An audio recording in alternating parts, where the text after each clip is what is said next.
wasn't sure what kind of cheese would be left. That's Gouda.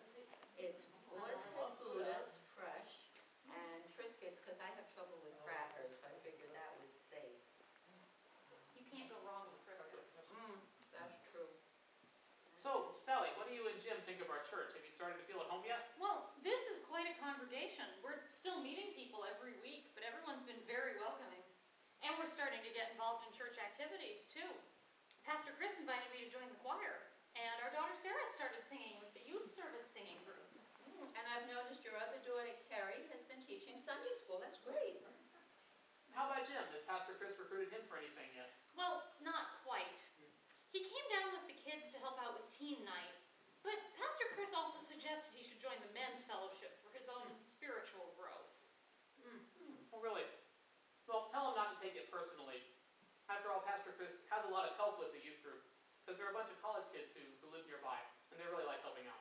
Yeah, we saw that. So he went to the last meeting of the men's fellowship, and they've asked him to lead Bible study at next month's meeting. But you know what's really interesting to me about this church? There are lots of ways we can volunteer our time and get involved, but the emphasis really doesn't seem to be on getting involved in running the church.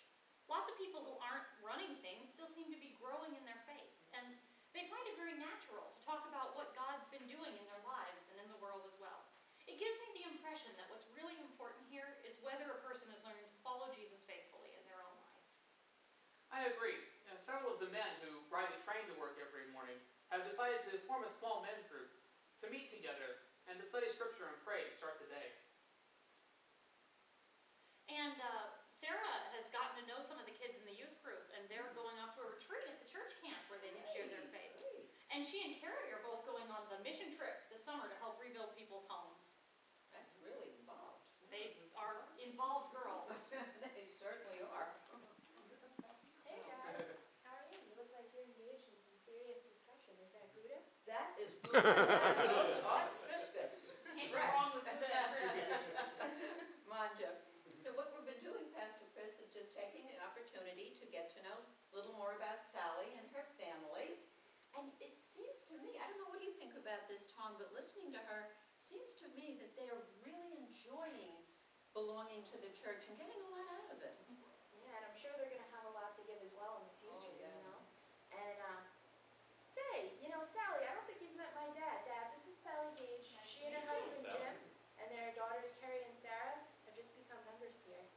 They're the folks I've been telling you about. By the way, where is Carrie? Oh, didn't you see her? I'm sorry about that, Triscuit. I really shouldn't have finished it, but it was so good. Last time I saw her, she was at the sales table with the band members. Well, she's always loved music. And you guys, judging by the amount of time she's been there all morning, Sally. And getting to know Sarah, I know that runs in the family, right? Say, would you folks mind? I need to talk to my dad one-on-one for a few minutes. Sure, go right ahead. It's nice to meet you, Pastor Everyman the Elder. It's a pleasure, Sally. Chris has told me so much about you and your family. It's a pleasure to finally meet you face to face. Why don't we see if we can find Sarah and Carrie? Sounds good. And Pastor, feel free if you like. Me and Gouda are not so Gouda.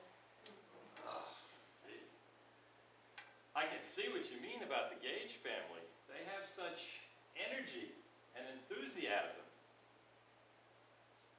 But thinking back on my experiences, sometimes families like the Gages require a lot of your time and energy too.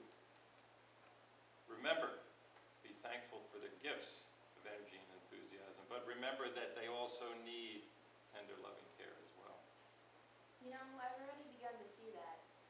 You know, they've shared a lot of concerns with me, but lately I've been feeling sort of hope for them. Good, good. Well, we came here to talk about some things. So, how have you been lately? Have you had an opportunity to read that book I gave you? No. No. Kidding. No, not only have I read it, but I just started reading it again. Again? Yeah, again. Well, that means it's been helpful in helping you to sort out some of your concerns. Quite a bit.